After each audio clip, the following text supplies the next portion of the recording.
Assalamualaikum warahmatullahi wabarakatuh. Sampai bertemu kembali pada jurnal program pendidikan guru penggerak. Pada kesempatan kali ini saya akan mengemukakan koneksi antar materi modul 3.1 berdasarkan pertanyaan-pertanyaan yang ada di dalam Learning Management System.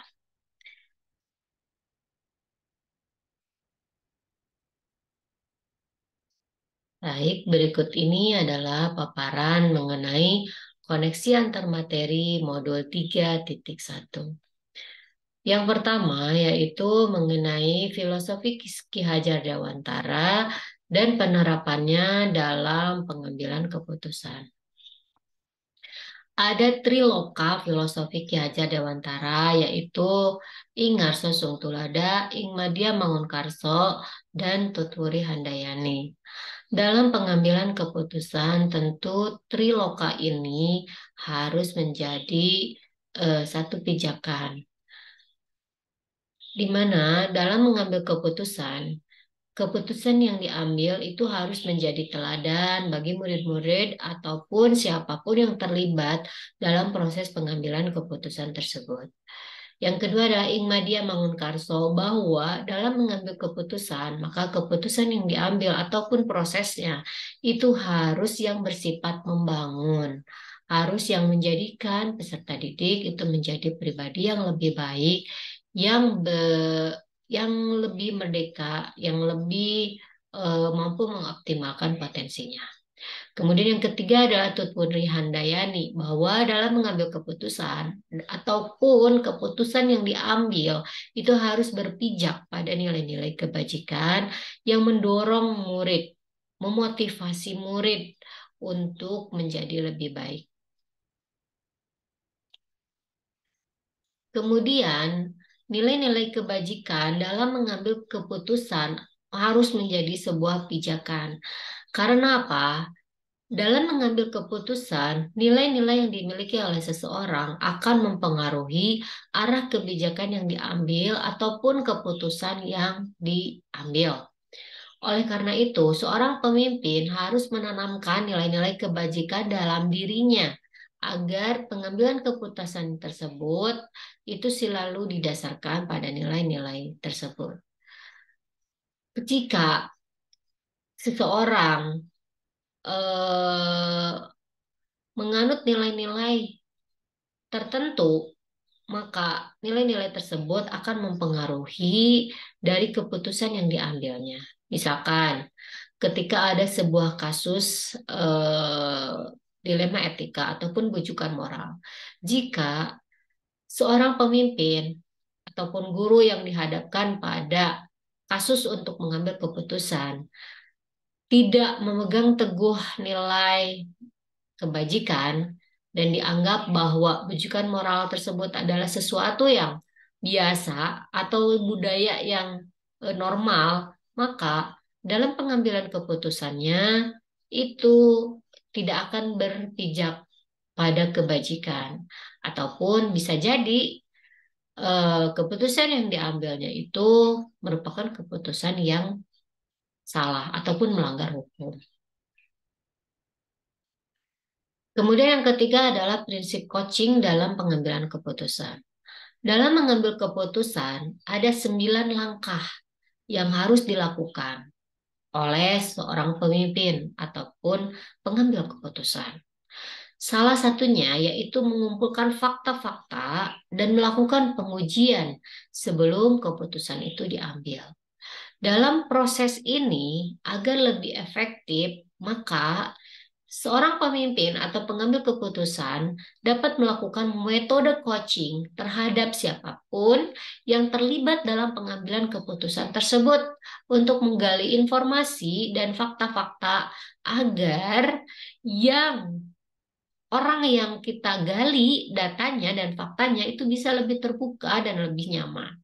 Karena sesuai dengan prinsip coaching, seorang coach dan coachee itu tidak ada kesenjangan, tidak ada pimpinan dan bawahan, tidak ada yang lebih ahli ataupun kurang ahli.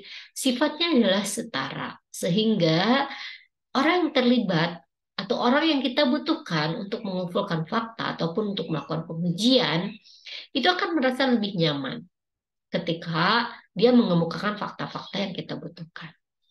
Demikian juga saat melakukan pengujian ya, sebaiknya dibantu dengan metode coaching dengan pertanyaan-pertanyaan yang berbobot. Kemudian, kompetensi sosial emosional dalam pengambilan keputusan tentu harus dimiliki oleh seorang pemimpin atau seorang pengambil kebijakan. Kompetensi sosial dan emosional ini sangat penting dimiliki oleh seorang guru atau pimpinan, terutama saat mengambil suatu keputusan yang dihadapkan pada dilema etika.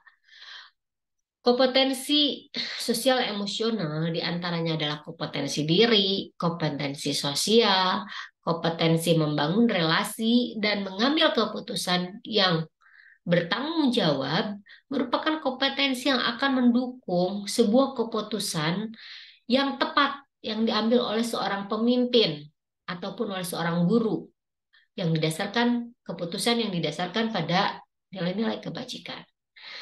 Bisa jadi ketika kita mengambil sebuah keputusan, ada satu keputusan yang tidak diterima oleh semua pihak atau ada yang merasa kecewa dengan keputusan yang kita ambil, ya. Nah, di sini kompetensi kesadaran diri seorang pimpinan, kompetensi kesadaran diri seorang guru ini sangat diperlukan untuk mengatasi hal tersebut. Demikian juga kesadaran sosial dan membangun relasinya. Bagaimana seorang pemimpin atau seorang yang sedang dihadapkan pada proses pengambilan keputusan membangun relasi dengan pihak-pihak terkait untuk menentukan keputusan tersebut. Kemudian, dalam pengambilan keputusan untuk masalah moral atau dilema etika, ditentukan oleh nilai-nilai yang dianut oleh seorang yang mengambil keputusan. Seperti yang sudah dijelaskan sebelumnya, bahwa satu keputusan itu ditentukan oleh nilai-nilai yang dianut oleh si pengambil keputusan tersebut. Oleh karenanya, penting di sini bagi seorang pemimpin untuk memegang teguh nilai-nilai kebajikan. Bagaimana pengaruh pengambilan keputusan ini? Nah, suatu keputusan yang diambil atau proses pengambilan keputusan tentu akan berpengaruh terhadap kondisi lingkungan yang kondusif, positif, aman, dan nyaman. Oleh karena itu, penting di sini dalam mengambil sebuah keputusan yang tepat yang dapat mempengaruhi kondisi lingkungan agar dia dapat kondusif, positif, aman, dan nyaman. Lalu selanjutnya yaitu tantangan apa saja dalam pengambilan keputusan yang pernah saya alami di lingkungan sekolah. Dalam mengambil sebuah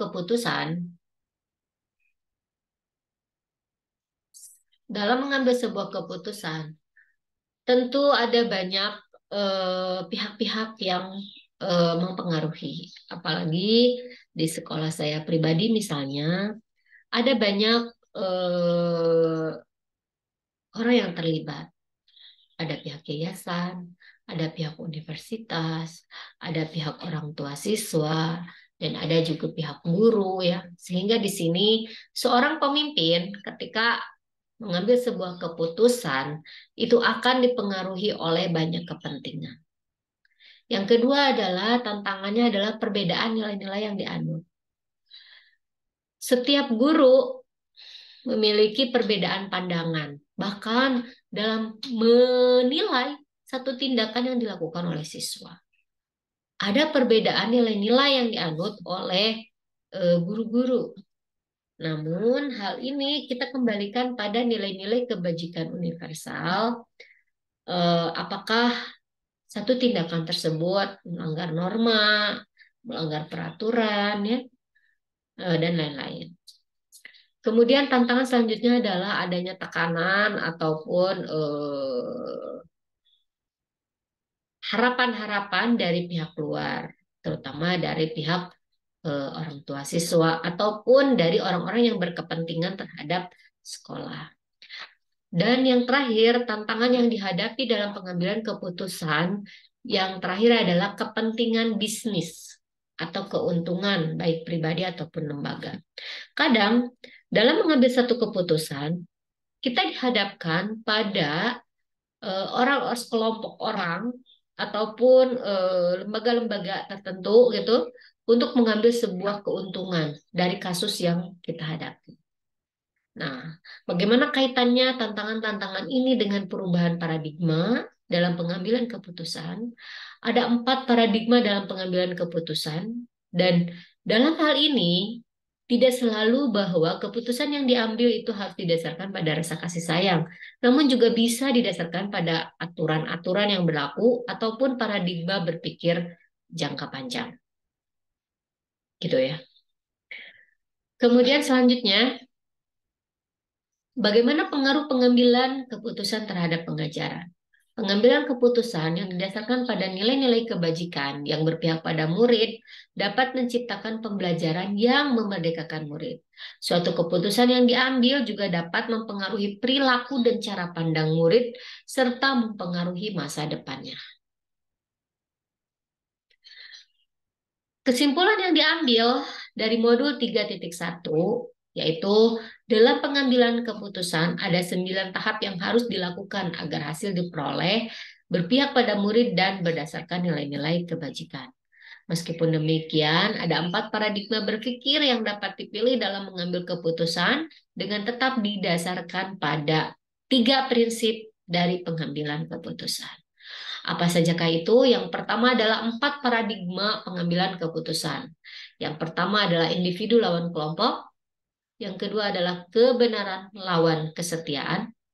Yang ketiga adalah rasa keadilan lawan rasa kasihan. Yang keempat adalah jangka pendek lawan jangka panjang. Jadi 4 paradigma inilah yang mungkin akan kita hadapi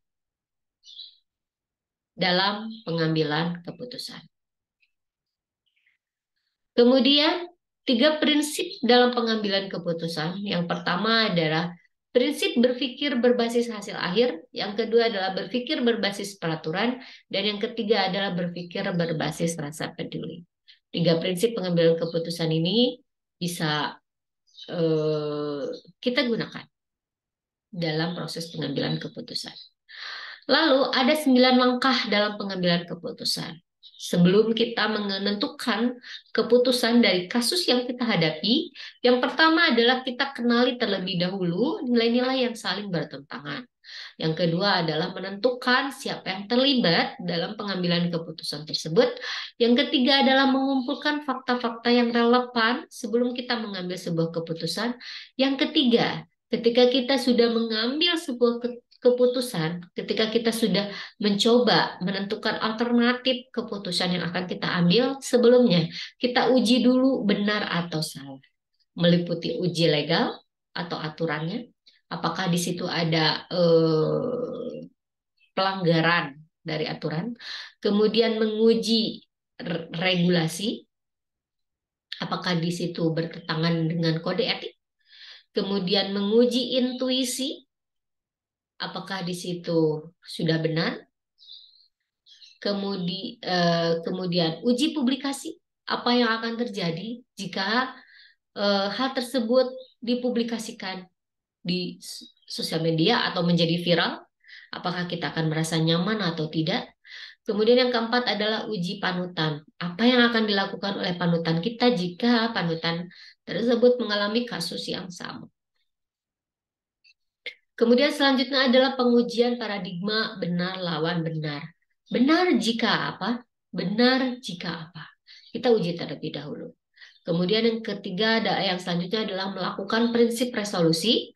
Yang keempat adalah investigasi opsi trilema. Jadi ketika kita sudah memiliki 2 keputusan tadi yang bisa kita pilih, kemudian sudah diuji benar atau salahnya masing-masing, dan diuji juga benar atau benarnya masing-masing, kemudian menggunakan prinsip resolusi, selanjutnya adalah opsi trilema.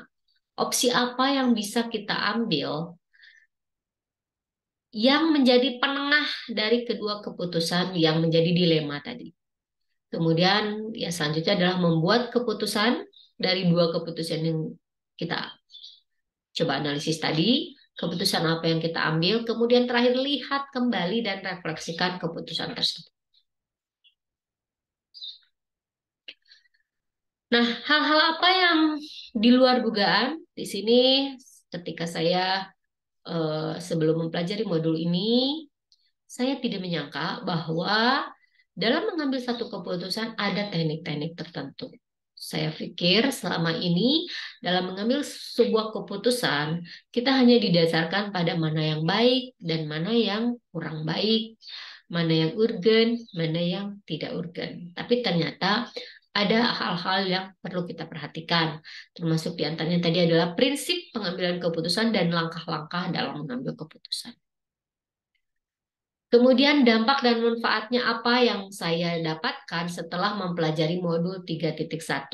Banyak sekali. Dampaknya adalah pertama, saya menjadi lebih menyadari tentang nilai-nilai kebajikan yang perlu saya pegang teguh agar saya bisa menghasilkan satu kebijakan, satu keputusan yang baik sesuai dengan nilai-nilai kebajikan. Karena itu, karena nilai kebajikan ini mempengaruhi dari apa yang akan saya putuskan, maka saya harus memegang teguh nilai-nilai tersebut. Dampaknya, saya menjadi pribadi yang lebih baik. Kemudian apa manfaatnya? Manfaatnya tentu di sini saya merasa bahwa sebagai guru, sebagai pemimpin pembelajaran di kelas, saya memiliki banyak sekali manfaat dalam mempelajari modul 3.1 ini, terutama dalam menghadapi berbagai kasus yang dialami di sekolah, di kelas saya, yang sebagian besar merupakan kasus dilema etika. Baik, itu saja yang bisa saya sampaikan pada pagi hari ini. Jika ada kritik, saran, ataupun tidak setuju dengan apa yang saya sampaikan, dapat disampaikan melalui email. Terima kasih atas perhatiannya. Semoga apa yang saya sampaikan bermanfaat. Wassalamualaikum warahmatullahi wabarakatuh.